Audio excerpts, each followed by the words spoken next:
Cześć kochani, jak zwykle witam was serdecznie na kanale Barwy Zdrowia. Witam was Janusz Dąbrowski. E, Jak zwykle program dotyczący zdrowia, bo temu poświęcony jest kanał promocji wszelkich form, wszelkich metod promujących zdrowie. Zresztą ja sam pracuję od wielu, wielu lat, od ponad 25 lat, czyli od końca lat 90. zajmuję się profilaktyką zdrowotną.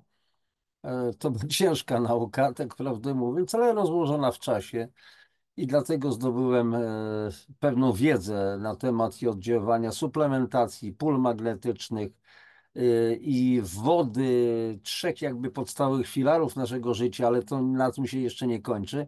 A więc warto, chcąc dbać o własne zdrowie, warto łączyć różnego rodzaju metody, żeby po prostu oddziaływać skutecznie na organizm i po prostu radzić sobie, wzmacniać własną odporność, zwłaszcza to jest bardzo ważne w kontekście tych się nasilających prób.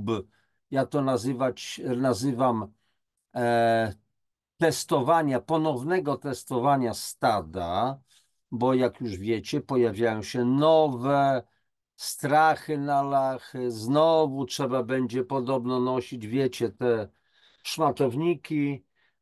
Już się mówi o tym, żeby zastosować szczypiorki ze śmietanką, powiedzmy, i tak dalej, i tak dalej. Więc o co tu w tym wszystkim chodzi? Jeżeli nie będziemy mieli własnej odporności, to nie ma o czym mówić. Tak prawdę mówiąc, a taką własną odporność da się zbudować i da się pokonać wiele różnego rodzaju chorób. Do jakichś mitów, a nawet głupot, które są często powtarzane, że ta czy owaka choroba w rodzaju cukrzycy na przykład albo ciśnienia to jest niewyleczalna choroba, nieuleczalna. Trzeba do końca życia brać jakieś tam, powiedzmy, nie wiadomo i co i tak dalej. To jest absolutna bzdura. Mówię to z pełną odpowiedzialnością i koniec, kropka. Niezależnie od tego, czy ci, którzy mienią się naszymi strażnikami naszego zdrowia, godzą się na to, czy też się nie godzą. No to się niech nie godzą.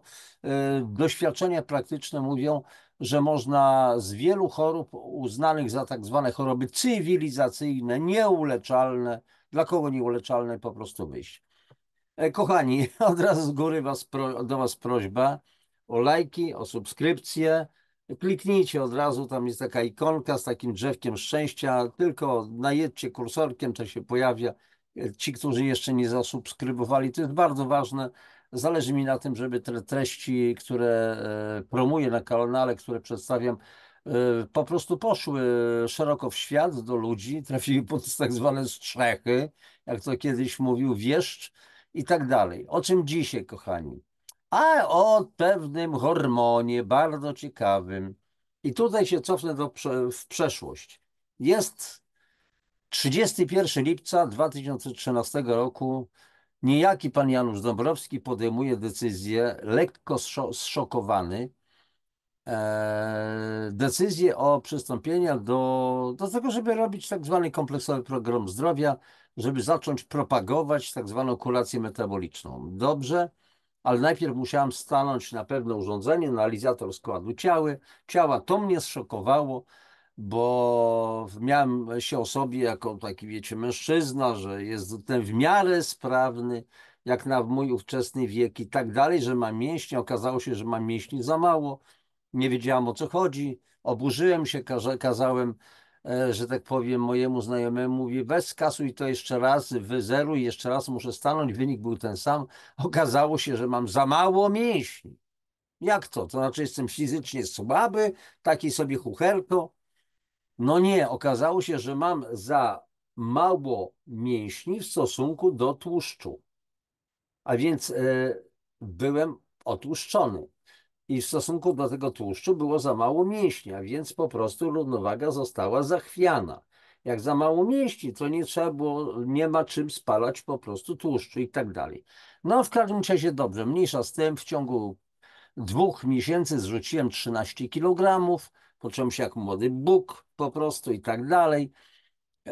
wyzgrabniałem, że tak powiem. No, nie byłem otłuszczony, jakoś tak mi się wydawało przynajmniej. Nie sądzę faktycznie, to natomiast dokuczały mnie troszeczkę kolana, bioderka, no to człowiek zwalał to na wiek. No ale przestały mi po tych 2 miesiącach, w zasadzie szybciej, chyba po 3 tygodniach, przestały mnie boleć przede wszystkim biodra i przestały mi boleć kolana.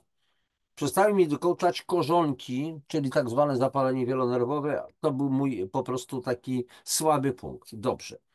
Ale co jeszcze? Wszedłem w tę kurację metaboliczną, zacząłem ją propagować, znaleźli się ludzie, którzy mieli ogromne problemy, a ten to miał naciśnienie, a ten to miał cukrzycę, a ten oczywiście otyły, a ten ma nadwagę, a to dziewczyny, które chciały zrzucić 5-6 kg, bo nie mieściły się w kiecki i tak dalej, ale przy okazji te dziewczyny mówiły: Janusz, po miesiącu, po 2, po 3, zobacz jak mam buzię. No faktycznie buźka wyładniała, jakoś tak się wyprasowało to wszystko, odcień, takie złotko. Panowie zaczęli po prostu szczupleć, no to jest bardzo fajnie, elegancko. Natomiast zacząłem się również zastanawiać nad tym, jak to jest, że po 2, 3 miesiącach otrzymuję telefony, mówi Janusz, od tych, którzy mieli na przykład naciśnienie: Janusz, coś się dzieje. No nie za bardzo. Ja biorę leki, ale tak się gorzej czuję. Mówię: no to idź do lekarza, niech cię zbada. No dobrze, później jest następny telefon. Wiesz co? Lekarz powiedział mi, że musi mi zmniejszyć obłowę dawki tych leków, bo mi po prostu ciśnienie było wyższe. Brałem leki, więc ono spadło, a teraz jakieś się obniżyło się ciśnienie, czyli za duża dawka tych leków. Dobrze, zostały zmniejszone o połowę. Miesiąc później okazało się znowu to samo, więc lekarz mówi: nie wiem co się dzieje, trzeba ostawić leki, bo one za bardzo obniżają to ciśnienie. Znormalizowało się to ciśnienie. I takich przypadków było cała masa. Do tego doszły te przypadki oczywiście z cukrzycą, z innymi chorobami, na przykład problemy z układem kostno-stawowym, a więc reumatoidalne zapalenie stawów i tak dalej, i tak dalej. Pozdrawiam przy okazji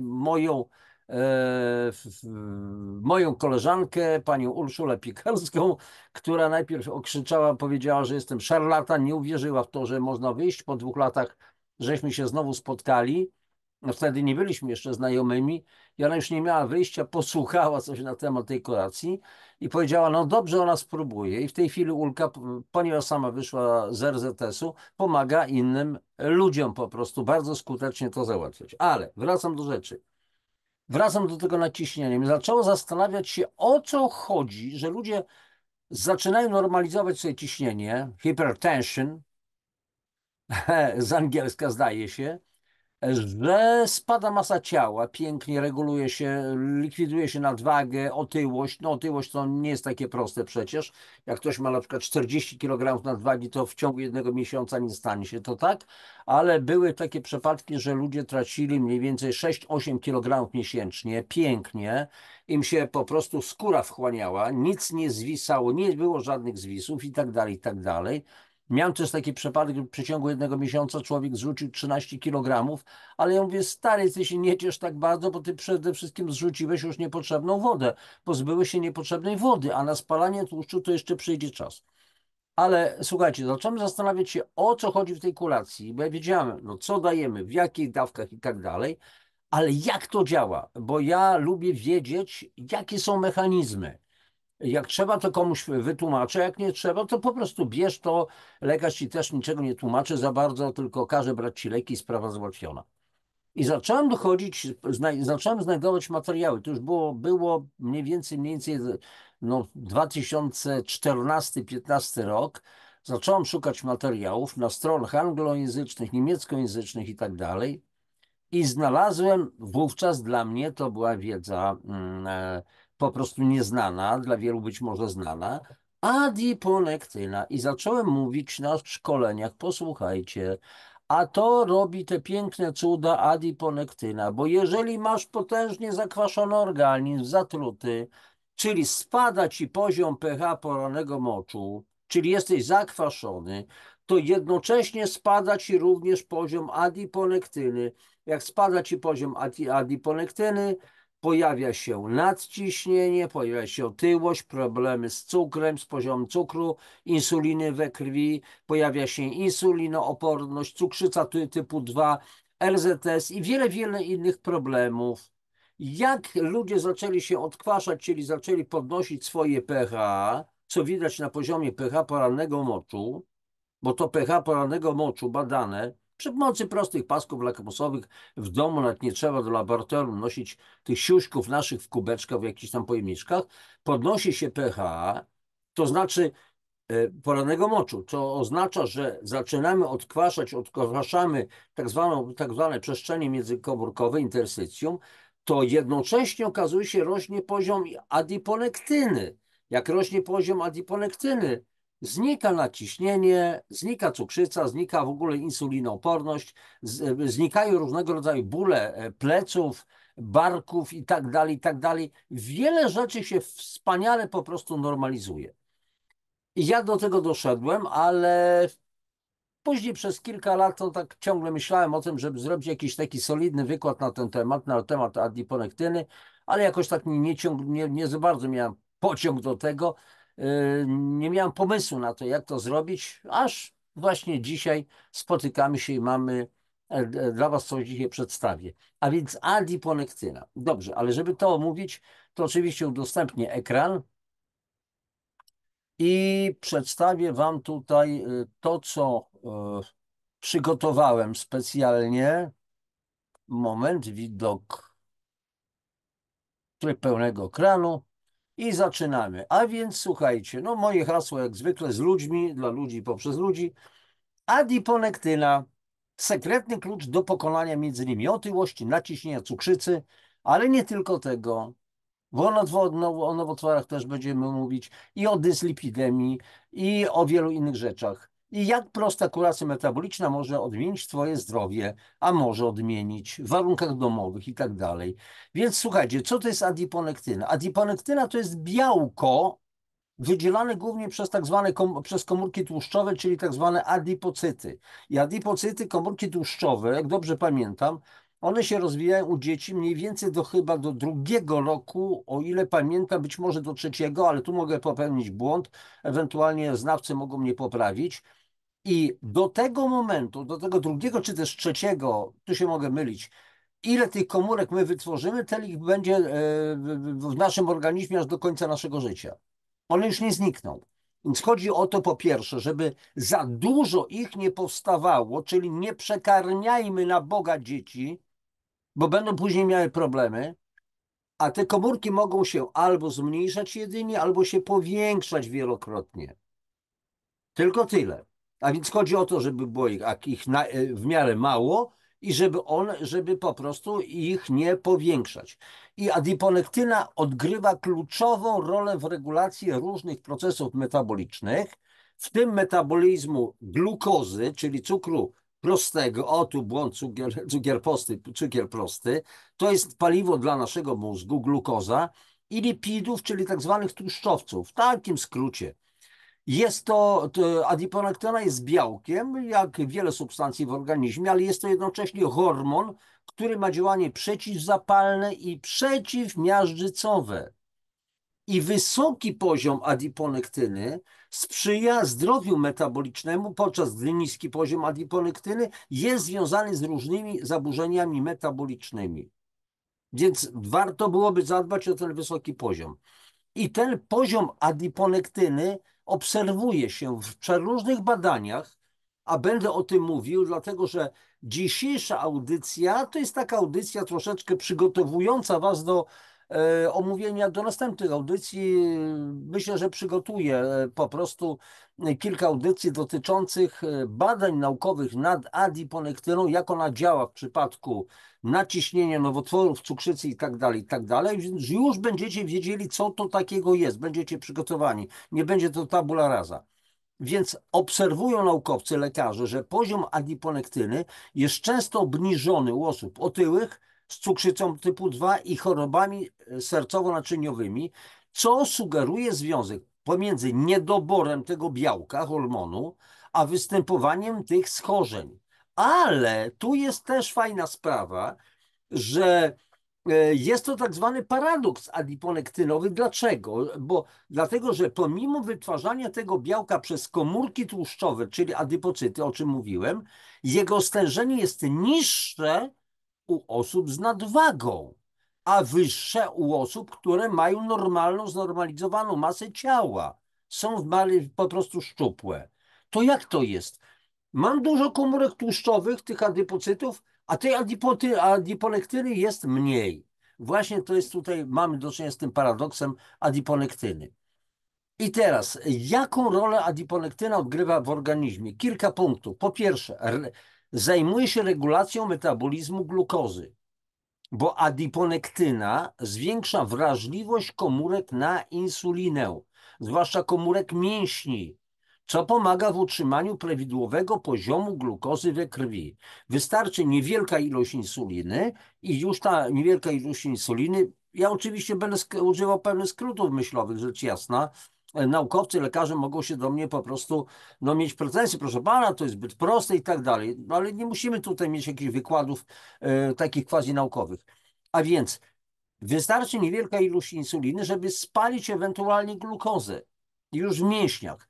Natomiast jeżeli mamy problemy z insulinoopornością, nie mylmy odpornością, opornością, insulinooporność, to znaczy, że już komórki nie reagują nawet na duże dawki insuliny i zaczyna się problem. Dalej.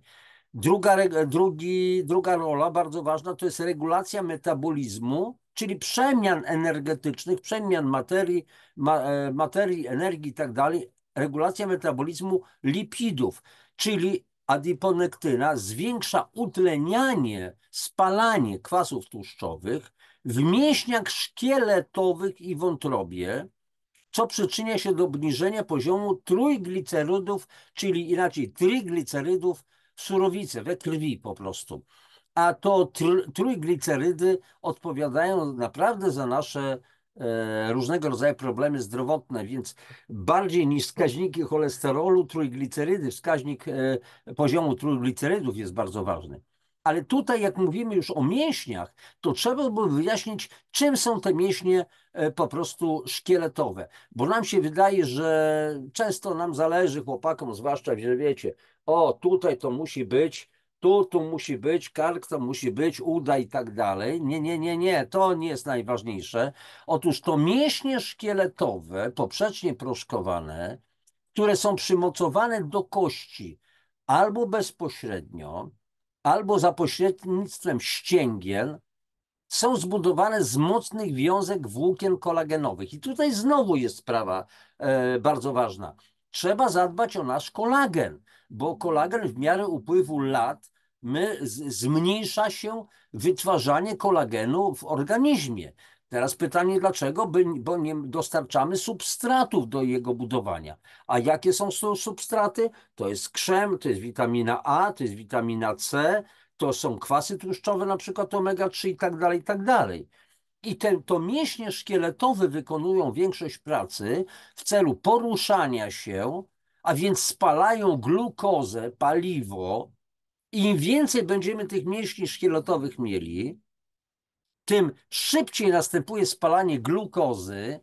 Glukoza nie zamienia się w tłuszcz, nadmiar glukozy, z którą nie wiadomo co zrobić. No co mam, zjedliśmy na przykład kolację obfitą, zwłaszcza jakieś słodkie rzeczy, węglowodany, zostało to przetworzone. Co ja mam z tym zrobić? No po prostu zamień to w tłuszcz, przecież w nocy nie pracujesz. Chyba że przydarzą nam się jakieś takie fajne, dziwne prace, przy których no, kalorie to się spalają, spalają, spalają, ale to już jest inny problem. A więc mięśnie szkieletowe wykonują większość pracy w celu poruszania się i wspierania szkieletu i stanowią około 70% masy komórkowej organizmu. Więc trzeba dbać o mięśnie szkieletowe. Im więcej ich będzie, tym trudniej o otyłość, w ogóle nadwagę, otyłość, cukrzycę, insulinoporność i tak dalej. I tym piękniejsza sylwetka. I tutaj nie ukrywam, że ta cała kuracja metaboliczna, o której ciągle wspominam, o której jeszcze będzie mowa, właśnie się przyczynia do tego. Dalej. Trzeci punkt, rola adiponektyny w organizmie, to są działania przeciwzapalne. Adiponektyna ma właściwości przeciwzapalne, co pomaga w zmniejszeniu stanu zapalnego związanego z otyłością i chorobami tak zwanymi metabolicznymi. Po czwarte, ochrona naczyń krwionośnych, dlatego że adiponektyna, jeszcze będziemy o tym mówić, zmniejsza tworzenie się blaszki miażdżycowej, co obniża ryzyko chorób sercowo-naczyniowych, bo tutaj wewnątrz naczyń krwionośnych często odkładają się złogi wapnia na przykład i na tych złogach wapnia odkładają się często produkty utleniania LDL cholesterolu, określonego jako zły cholesterol, z czego się śmieję nie tylko ja, bo nie ma czegoś takiego jak dobry, zły, tylko to jest po prostu LDL, czyli lipoproteina niskiej gęstości, z angielskiego, jak dobrze pamiętam, low density lipoprotein, czyli lipoproteina niskiej gęstości w odróżnieniu od HDL-u, czyli high density lipoprotein, czyli lipoproteina wysokiej gęstości. No i jeszcze jest VDL, czyli lipoproteina bardzo chyba niskiej, bardzo wysokiej gęstości, jak dobrze pamiętam, ale zaraz do tego będziemy po prostu, jeszcze będziemy o tym mówić. I jaki jest wpływ adiponektyny na stan organizmu? Otóż u ogromnej w tej chwili ilości osób wraz z postępującym zakwaszeniem, czyli istnieniem ogólnoustrojowej kwasicy metabolicznej niskiego stopnia, a na ten temat już audycji sporo nakręciłem.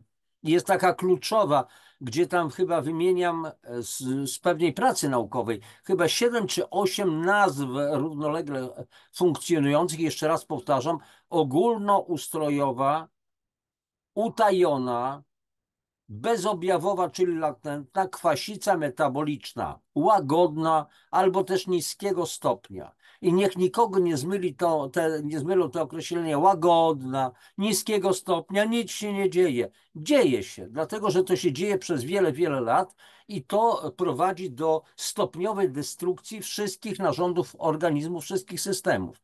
I teraz, jeszcze raz powtarzam, mamy niskie pH, czyli jesteśmy zakwaszeni, to wpływa na obniżenie się poziomu adiponektyny w organizmie, czyli powstaje stan hipoadiponektynemii. Hipoadiponektynemia. I skutkiem jest po pierwsze otyłość, dyslipidemia, czyli zaburzony poziom lipidów, to jest tłuszczowców we krwi, czyli chodzi tutaj o poziom cholesterolu lub trójglicerydów, który jest zbyt wysoki lub zbyt niski. Powstaje nadciśnienie, hiperurykemia, czyli zwiększone stężenie kwasu moczowego w surowicy krwi. No i co powstaje? Dna moczanowa na przykład, kamica nerkowa i tak dalej.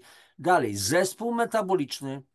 Tu jest wiele czynników ryzyka, których pierwotną przyczyną jest otyłość brzuszna, czyli tak zwana trzewna, jeszcze o tym powiem, i jej skutkiem mogą być upośledzona tolerancja glukozy, insulinooporność, dyslipidemia, o której już mówiłem, nadciśnienie tętnicze. Dalej, skutkiem jest miażdżyca, cukrzyca typu 2, różne choroby w rodzaju na przykład nowotworów i trudności z utrzymaniem prawidłowej masy ciała.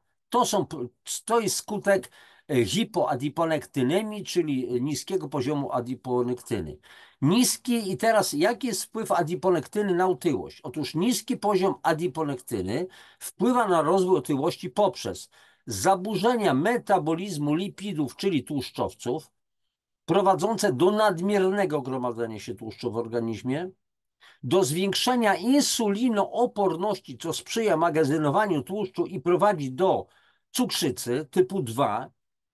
Dalej, wpływa niski poziom adiponektyny na rozwój otyłości poprzez upośledzenie tzw. adipogenezy, co może prowadzić do niewłaściwego rozmieszczenia tłuszczu i jego gromadzenia w narządach wewnętrznych, ale nie tylko narządach wewnętrznych, bo nasze narządy wewnętrzne zaczynają po prostu obrastać tak zwanym tłuszczem wisceralnym, bardzo niebezpiecznym, ale dzisiaj akurat byłem w sklepie i stał przede mną pan, no takiej solidnej postury, nazwijmy, jak to się mówi w Polsce, ale zdrowy chłopisko.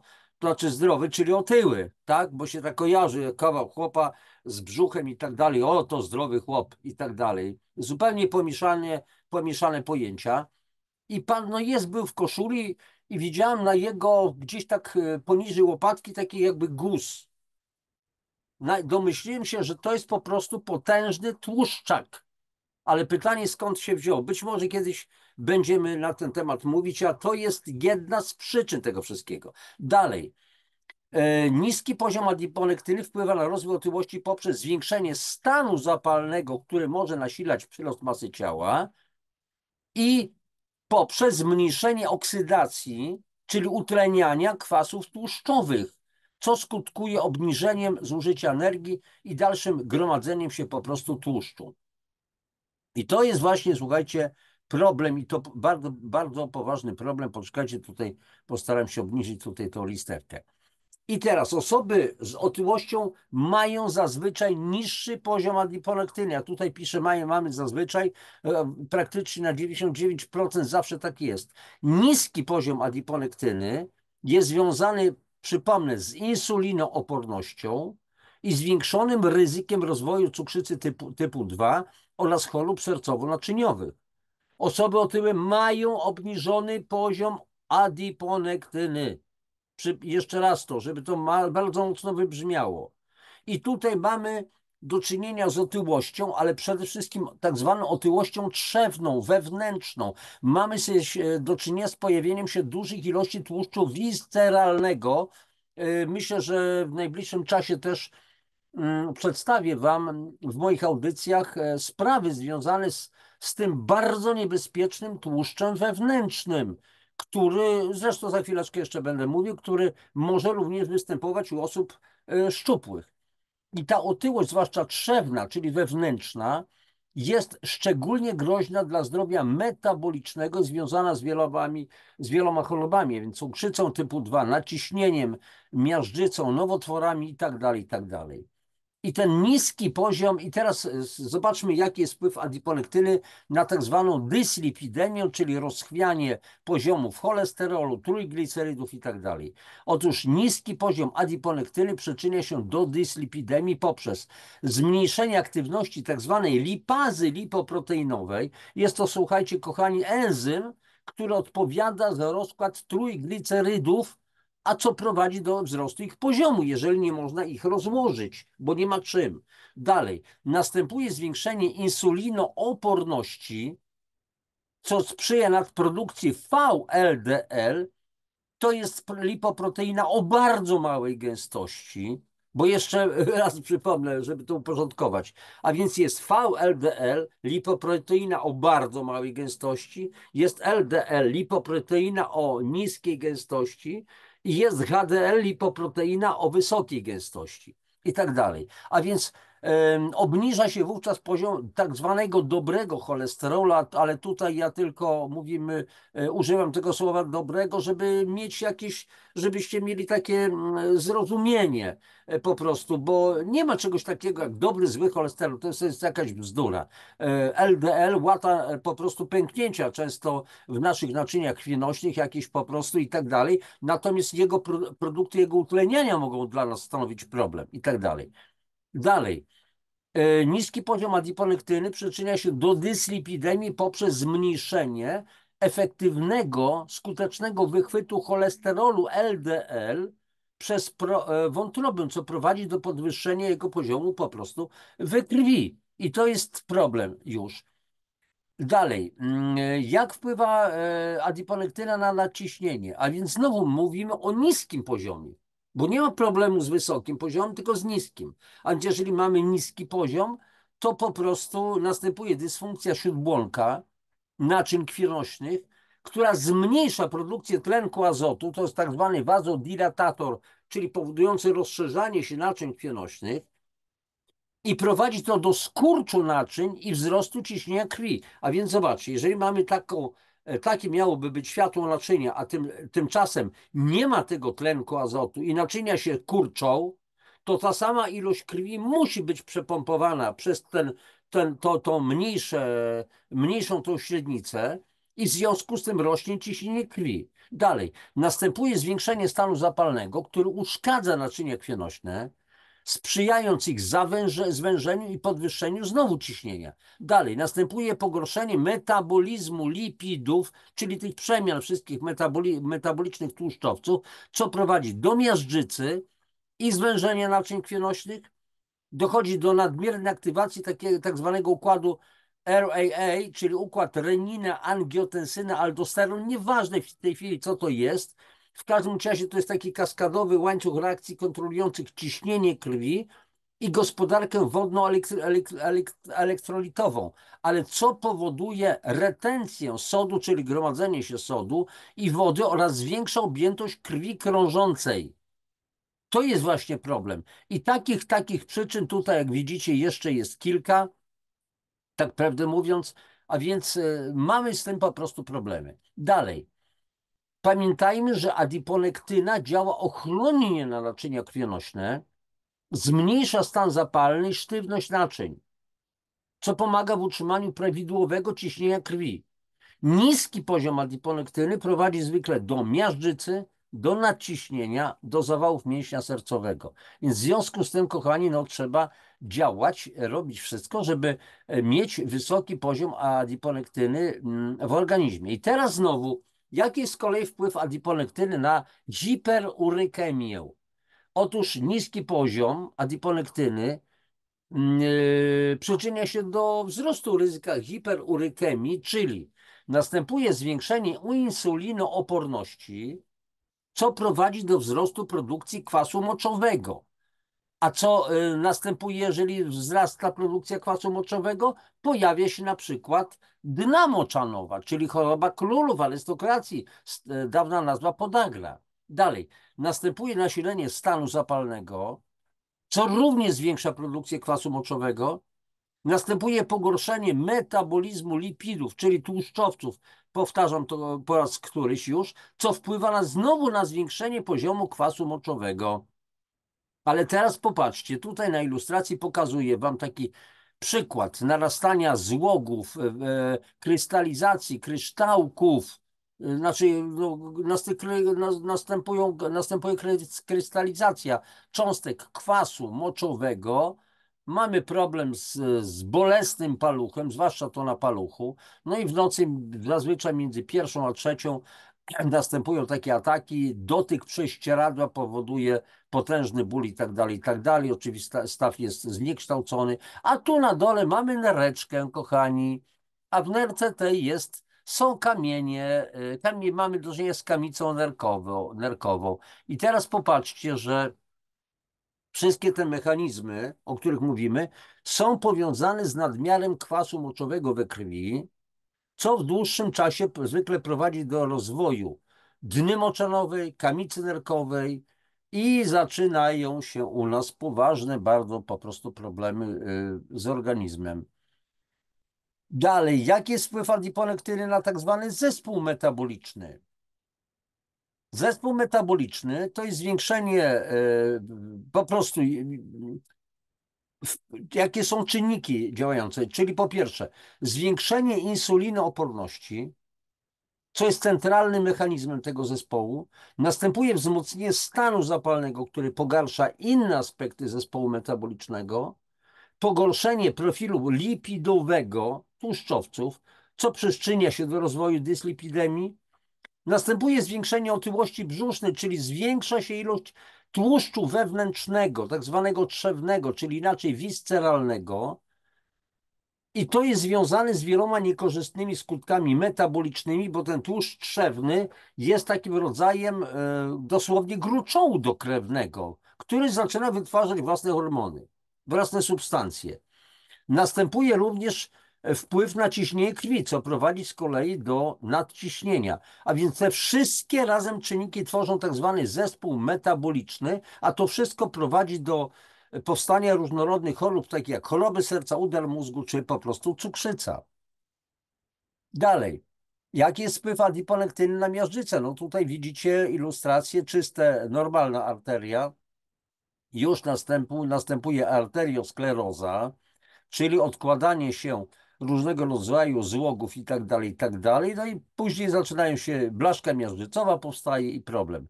Więc niski poziom adiponektyny wpływa też na rozwój miażdżycy poprzez zwiększenie stanu zapalnego w ścianach naczyń krwionośnych, pogorszenie funkcji śródbłonka, co sprzyja odkładaniu się cholesterolu w tętnicach. Następuje przy okazji zmniejszenie wytwarzania tlenku azotu, który działa, jeszcze raz powtarzam, jako tak zwany wazodilatator, czyli rozszerza naczynia krwionośne. Jak nie ma tego tlenku azotu, to naczynia się kurczą, a więc rośnie ciśnienie krwi. Następuje zwiększenie stresu oksydacyjnego, który prowadzi do uszkodzeń komórek śródbłonka i utleniania LDL cholesterolu. I teraz zobaczcie, co się dzieje. Jeżeli następują uszkodzenia komórek śródbłonka, powstaje uszkodzenie, przepraszam za kolokwializm, dziura, pęknięcie, to w tym momencie włącza się cholesterol, wątroba zaczyna zwiększa produkcję. Po co? Żeby zatkać te, czyli kupujemy w sklepie budowlanym coraz więcej gipsu, żeby załatać te po prostu te szpary, dziury, pęknięcia. Ale w tym momencie, jeżeli nie mamy odpowiedniej ilości antyoksydantów, ten cholesterol LDL, który nam ratuje stan naczyń, ulega utlenianiu i zaczynają narastać tutaj złogi, które powstają w wyniku utleniania tego LDL cholesterolu. A więc trzeba rozumieć, że nie LDL cholesterol jest zły, tylko problem jest ze stanem naczyń krwionośnych. LDL nas ratuje, ale w dodatku, bo nie mamy z czego jakby budować tych naczyń, wzmacniać ich, nie ma odpowiednich substancji, bo nie dostarczamy tego z jedzeniem, z pożywieniem. I później ten LDL cholesterol się utlenia, bo nie ma antyoksydantów, również z pożywienia chociażby. Dalej. Wpływ na rozwój miażdżycy następuje poprzez promowanie, czyli powstawanie, przyczynianie się do rozwoju dyslipidemii, czyli problemów z tym cholesterolem, trójglicerydami, co sprzyja odkładaniu się utlenionych tłuszczów, a więc właśnie o czym mówiłem przed chwileczką, na przykład cholesterolu LDL, złogów utlenionych w naczyniach. Następuje zwiększenie proliferacji, czyli namnażania komórek mięśni gładkich, co z kolei prowadzi do pogrubienia i zwężenia naczyń krwionośnych. I to jest właśnie te problemy i wszystkie te mechanizmy prowadzą do rozwoju miażdżycy, ale później w rezultacie mamy zawały serca, udary mózgowe, czy dochodzi do niewydolności serca. Teraz, jak wpływa adiponektyna na cukrzycę?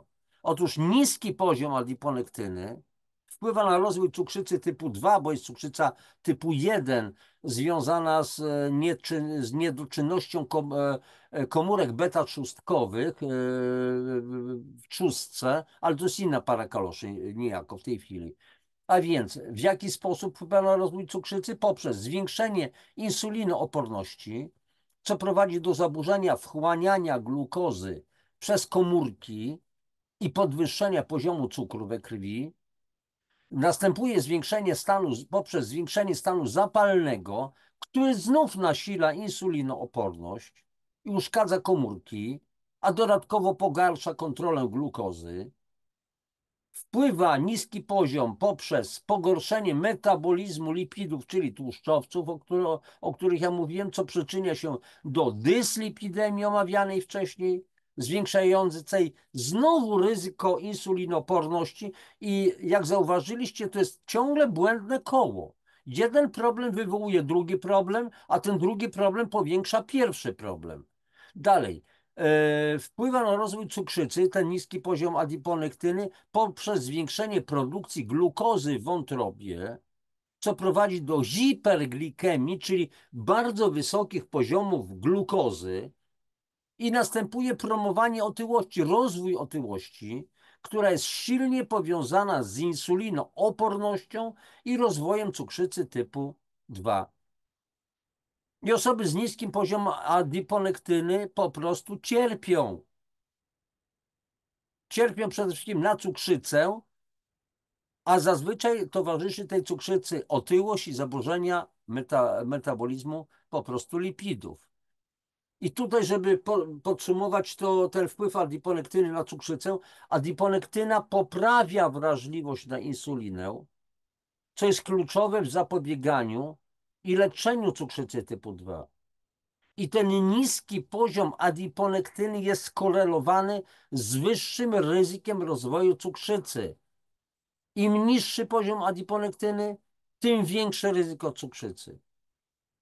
A osoby cierpiące, powtórzmy jeszcze raz, osoby cierpiące na insulinooporność mają zazwyczaj niski poziom adiponektyny. Następna sprawa, jaki jest wpływ adiponektyny na nowotwory? Otóż ten niski poziom wpływa na rozwój nowotworu poprzez zwiększenie insulinooporności i hiperinsulinemia, czyli wysokie poziomy insuliny we krwi, które stymulują wzrost komórek nowotworowych. Dalej, poprzez wzmocnienie stanu zapalnego, co sprzyja mutacjom DNA i wzrostowi nowotworów, poprzez zwiększenie stresu oksydacyjnego, który prowadzi do uszkodzeń DNA, kwasu dezoksyrybonukleinowego. Dalej, poprzez zmniejszenie apoptozy, czyli zaprogramowanej śmierci komórek. Okazuje się, że komórki nowotworowe nie znają takiego pojęcia. U nich to jest, w tych komórkach jest to wszystko zachwiane, one mogą żyć wiecznie. I zwiększenia proliferacji komórek, czyli rozprzestrzeniania się komórek nowotworowych, co oczywiście sprzyja rozwojowi całego nowotworu, poprzez deregulację szlaków hormonalnych, co wpływa na rozwój nowotworów tak zwanych hormonozależnych. A więc te wszystkie mechanizmy razem przyczyniają się do zwiększonej podatności na rozwój przeróżnych nowotworów, ale wszystko jest po prostu powiązane z przewlekłym stanem zapalnym, gdzie poziom adiponektyny jest często po prostu zwyczajnie obniżony. I teraz pytanie, jak znormalizować poziom adiponektyny w organizmie? Kochani, po pierwsze sprawa naszego odżywiania, a więc dieta, żebyśmy się dobrze zrozumieli. Słowo dieta z greckiego to jest tylko sposób odżywiania się, bo nas przerażenie ogarnia, ojejku, muszę być na diecie, no ale dobrze, no to jest dieta śródziemnomorska, jest dieta słowiańska, czyli dzisiaj dużo ziemniaków, dużo mięcha i tak dalej, tak można powiedzieć. Jest dieta Eskimosów, jest dieta kliniki Mayo i tak dalej. Sposób odżywiania się. A więc co powinniśmy jeść? Zdrowe tłuszcze. Spożywanie zdrowych tłuszczów, takie jak kwasy tłuszczowe omega-3, no, ryby, orzechy, siemię lniane. I to zwiększa poziom adiponektyny. Dalej błonnik. Dieta bogata w błonnik znajdujący się w owocach, warzywach, w pełnoziarnistych produktach zbożowych, ale uważajcie na te produkty zbożowe, żeby też nie za dużo ich zjadać. Ja mówię, nie znoszę fanatyzmu, bo niektórzy mogą powiedzieć, proszę pana, w żadnym wypadku żadnych produktów zbożowych. Kochani, ale życie jest życiem, więc tego nie unikniemy zazwyczaj. Więc to pomaga w regulacji poziomu adiponektyny. Dalej, unikanie tłuszczów trans i nasyconych. To są bardzo złe tłuszcza, a tego jest w tych naszych różnych ciasteczkach, w różnych przetworach bardzo dużo. I to ogranicza, a więc chodzi, że ograniczenie spożycia niezdrowych tłuszczów wpływa korzystnie również na poziom adiponektyny. Dalej, jak znormalizować poziom adiponektyny w organizmie, kochani? Odkwaszanie, czyli likwidacja ogólnoustrojowej kwasicy metabolicznej niskiego stopnia. Czyli chodzi o to, żeby zneutralizować kwasy, usunąć nadmiar toksyn, wysycić organizm niezbędnymi składnikami mineralnymi w postaci wodorowęglanów, cytrynianów i to zwiększa poziom adiponektyny. Ja mówię, przed wielu laty to odkryłem, że tak powiem, na swój własny, że tak powiem, na swoim własnym podwórku, bo zastanawiałem się, dlaczego ta kuracja tak kapitalnie reguluje to naciśnienie, o czym ja mówiłem, likwiduje otyłość, likwiduje cukrzycę, mamy wspomaganie, jeżeli chodzi o nowotwory, kapitalną, taką opracowaną kurację wspomagającą leczenie, wspomagającą organizm, nie leczymy nowotworów. Absolutnie, żebyśmy się dobrze rozumieli, ale wspomagamy organizm po prostu, tak żeby dać mu możliwości samouzdrawiania, samoleczenia.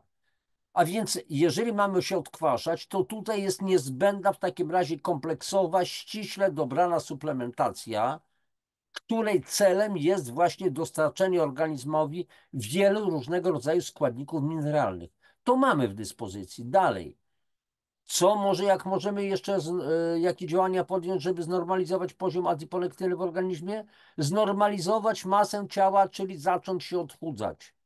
Dlaczego? Dlatego, że redukcja masy ciała, szczególnie zmniejszenie ilości bardzo niebezpiecznego tłuszczu trzewnego, czyli visceralnego, czyli inaczej wewnętrznego, znacząco zwiększa poziom adiponektyny. Popatrzcie tutaj na rycinach. Czyste serce i otłuszczone serce z tłuszczem visceralnym. Tu są trzewia nasze, kiszeczki i wszelkie narządy wewnętrzne, a tutaj mamy po prostu te wszystkie nasze narządy wewnętrzne oplecione potężną masą tłuszczu wewnętrznego. A więc zmniejszenie ilości tłuszczu trzewnego prowadzi do zwiększenia poziomu adiponektyny, głównie poprzez poprawę funkcji adipocytów, czyli komórek tłuszczowych, redukcję stanu zapalnego, a właśnie poprawę funkcji adipocytów, które zaczną więcej produkować adiponektyny. U osób, które są bardzo otyłe, przypomnę tylko to, mimo tego, że one posiadają więcej adipocytów niż osoby szczupłe, funkcja adipocytów w postaci wytwarzania adiponektynów jest zaburzona. I co z tego, że mamy więcej komórek tłuszczowych, jak one produkują mniej tej adiponektyny? Dalej. Chodzi tutaj też o zredukowanie stanu zapalnego oraz zwiększenie wrażliwości insulinowej. I tłuszcz trzewny jest,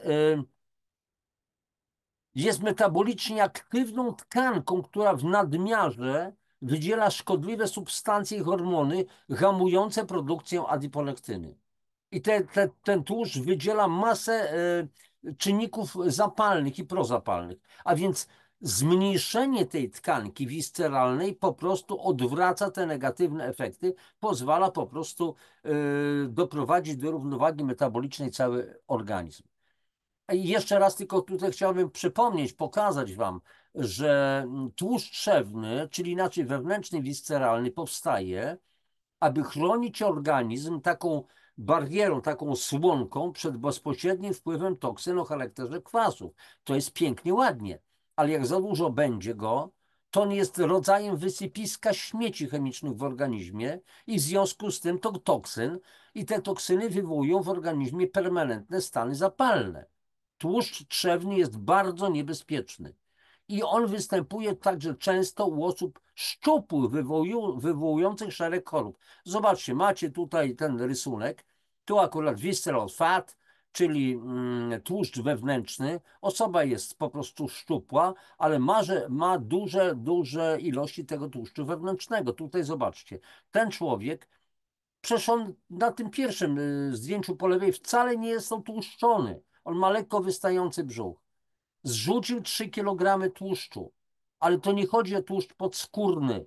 Tu chodzi o tłuszcz tak zwany wewnętrzny, visceralny, czyli najczęściej trzewny. I nie jest możliwe pozbycie się nadmiaru tkanki tłuszczowej, zwłaszcza tej bardzo niebezpiecznej trzewnej, bez odkwaszenia, czyli detoksykacji i wyrównania odczynu po prostu pH. To można robić. Dalej, jak można normalizować poziom adiponektyny? Poprzez aktywność fizyczną. Regularne ćwiczenia fizyczne zwiększają poziom adiponektyny. Aerobik, bieganie, pływanie, inne formy aktywności fizycznej, jazda na rowerze, taniec. A dlaczego nie mamy tego robić? Cieszmy się, włączmy sobie powiedzmy 10-15 minut z partnerem, z partnerką, z żoną, z mężem, z kochanką, z kochankiem i tak dalej. Po prostu tańczmy sobie. Dlaczego by nie? Dajmy sobie radość przy okazji. Dalej, kochani, sen.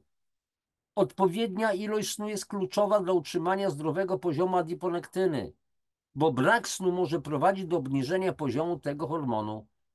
I to jest dopiero problem. I teraz słuchajcie, pokuszę się o takie podsumowanie tego wszystkiego. Czyli posłuchajcie jeszcze raz. Adiponektyna jest kluczowym hormonem regulujący metabolizm, czyli wszelkie przemiany metaboliczne glukozy i lipidów, czyli tłuszczowców, oraz chroniącym przed stanem zapalnym i miażdżycą. Tu na rycinach oczywiście jest pokazane, że powiedzmy żołądek, do którego dostarczana jest glukoza razem z pożywieniem. Ta później, oczywiście to wszystko jest przetwarzane w organizmie, glukoza trafia do naczyń krwionośnych, ale jednocześnie jest tutaj trzustka, której zadaniem jest wytwarzanie różnego rodzaju enzymów i tak dalej, która wytwarza oczywiście i hormonów, a więc wytwarza również insulinę, która ma spalić tą całą glukozę i tak dalej. Jeżeli insuliny jest za mało, nie jest w stanie spalić. A więc trzeba dostarczać jeszcze więcej, ale później niskie poziomy glukozy zamieniają się na hiperinsulinemię, czyli są wysokie poziomy ewentualnie insuliny. I teraz popatrzmy. I tutaj podstawowe sygnały stanów zapalnych. Najpierw jakieś występują bóle, później jakieś obrzmienia, później jakieś następne problemy i co? I w końcu nie dajemy rady ruszać kończyną po prostu z bólów. Problem stopniowo narasta, nie zwracamy na początku na to uwagi. Dalej. Niski poziom adiponektyny jest związany z otyłością, cukrzycą typu 2, naciśnieniem, innymi chorobami. I nie jest, żebyśmy się dobrze rozumieli. To nie nadciśnienie, cukrzyca, otyłość powoduje niski poziom, tylko to niski poziom adiponektyny w wyniku zatrucia organizmu, zatoksycznienia, zakwaszenia obniża poziom adiponektyny i pojawia się otyłość, cukrzyca typu 2, naciśnienie i wiele innych chorób. No, hypertension, czyli nadciśnienie i tak dalej, i tak dalej. I typ 2 cukrzycy ewentualnie. A dzisiaj o właśnie te dzieciaki, przecież masa dzieci to dzieciaki odłuszczone, to są już chore dzieci. W wieku 20-30 lat ten chłopak będzie chory. Widzę wielu mężczyzn młodych na ulicach z potężnymi brzuchami i tak dalej. To są chore chłopaki, tak samo chore dziewczyny. Dalej. Stężenie adiponektyny jest odwrotnie powiązane z chorobą wieńcową i insulinoopornością. Czyli im mniejsze stężenie insuliny, tym większe ryzyko choroby wieńcowej i pojawienia się insulinooporności. Insulinooporność powoduje stan przedcukrzycowy, cukrzycę typu 2 i cukrzycę ciążową. I sprawa załatwiona. Tu przy okazji oczywiście pokazane jest miażdżyca, angina pectoris i heart attack, czyli zawał serca i tak dalej, i tak dalej. A więc wieńcówka i później atak serca. I teraz adiponektyna odgrywa rolę we wrażliwości na insulinę, to jest bardzo ważne, poprzez wpływ na wrażliwość na insulinę w mięśniach szkieletowych i wątrobie, poprzez zwiększenie uwalniania insuliny z trzustki, poprzez zwiększanie wychwytu glukozy w tkankach tłuszczowych, poprzez hamowanie, czyli inhibicję wytwarzania glukozy w wątrobie. Nie ma hamowania, czyli więcej wytwarza się glukozy, poprzez promowanie utleniania kwasów tłuszczowych, a więc jeżeli mamy wysokie poziomy adiponektyny, to następuje utlenianie, spalanie tych kwasów tłuszczowych, jest energia. Adiponektyna promuje magazynowanie tłuszczu w podskórnych poduszkach tłuszczowych zamiast w trzewnych poduszkach tłuszczowych w wątrobie lub mięśniach szkieletowych. To jest plus, ale to się dzieje dlatego, że mamy wysoki poziom adiponektyny. I ten rodzaj magazynowania tłuszczu, czyli w fałdach podskórnych, zmniejsza trzewną masę tłuszczu, czyli w rezultacie polepsza metabolizm glukozy i tłuszczów, zwiększa wrażliwość na insulinę, chroni nas przed miażdżycą, przed cukrzycą, przed nadciśnieniem itd., itd. I tu już praktycznie na koniec, więc wzrost poziomu adiponektyny jako warunku pozbycia się licznych niedomagań osiąga się, kochani, przez likwidację ogólnoustrojowej, bezobjawowej, niskostopniowej kwasicy metabolicznej, czyli poprzez odkwaszenie organizmu. usunięcie nadmiaru toksyn. I temu służy opracowana przez kompetentnych lekarzy kuracja metaboliczna do stosowania w warunkach domowych. Każdy może ją zastosować. W jaki sposób? No proste. Trzeba się najpierw po prostu zwyczajnie porozmawiać i sprawa jest załatwiona. Więc w samej tylko Polsce skorzystały z tej metody kilkaset tysięcy ludzi. I kto jeszcze chciałby się pozbyć właśnie tej po prostu przypadłości? Więc kończę już udostępnienie tego materiału. Jak widzicie, jest rozwiązanie. Nie ma co się bać, nie ma co po prostu zamykać rąk, że albo czekać na cudowną pigułkę. Ta cudowna pigułka nie pojawi się. Nie pojawi się. Chociaż są już takie jakieś gadki głupie, że tak, tak, mamy cudowną pigułkę, czyli dalej zasuwaj powiedzmy to wszystko, co wtłaczasz w siebie, to piwko, te potężne ilości słodkości i tak dalej, wszystko wymyślimy, cudowną pigułkę, już ona czeka na półkach. Nie, nie, nie, nie, kochani. Jeżeli jeżeli chcemy coś zmienić w naszym życiu, to musimy coś zmienić w naszym życiu. Nasze zdrowie zależy od naszego stylu życia. Nikt za nas tego nie załatwi. Ja mogę też wam dawać informacje. Mogę poprowadzić was w tym. Możecie dzwonić do mnie.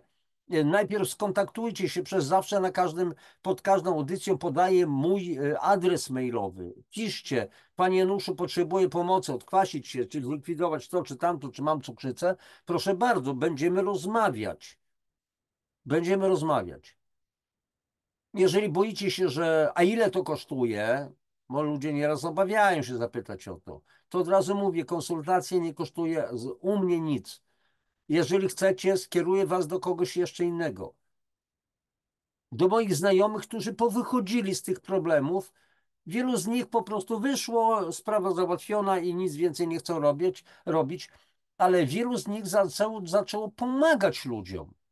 Bo zobaczyli, bo im ktoś udzielił pomocy. W tym przypadku akurat to byłem ja.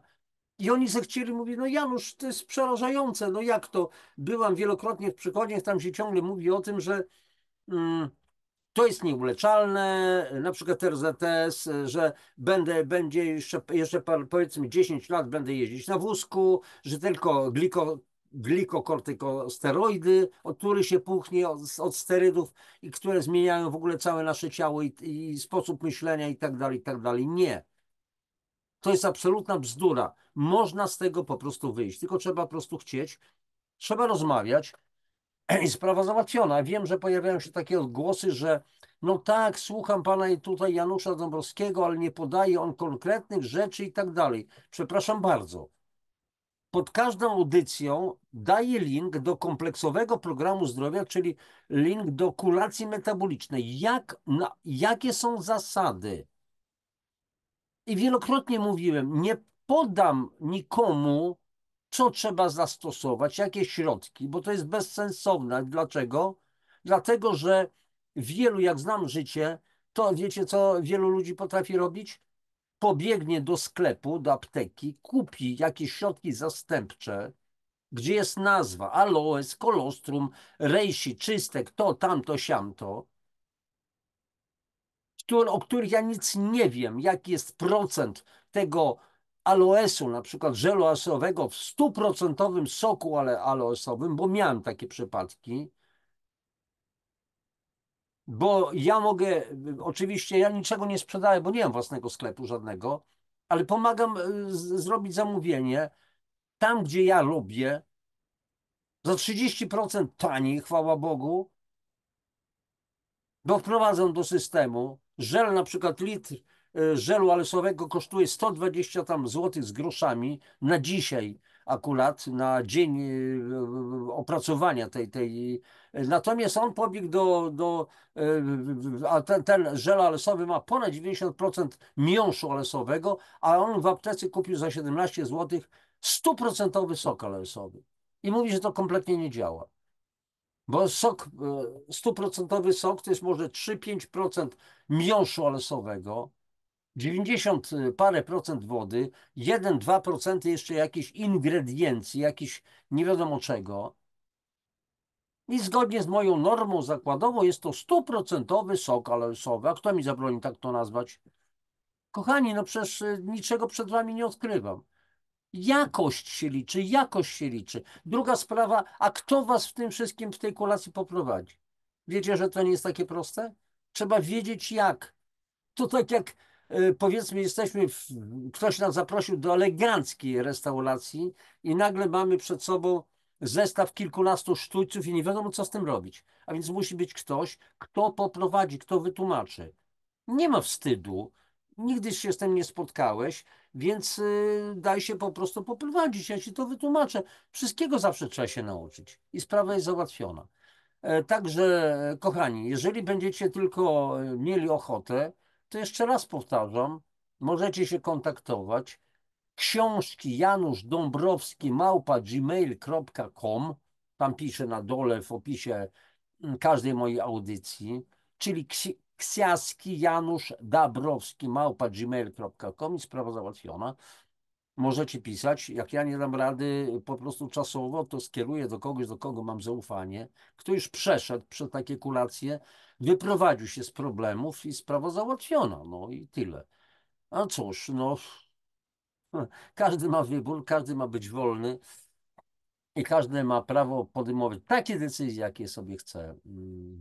Życzę Wam wszystkiego dobrego.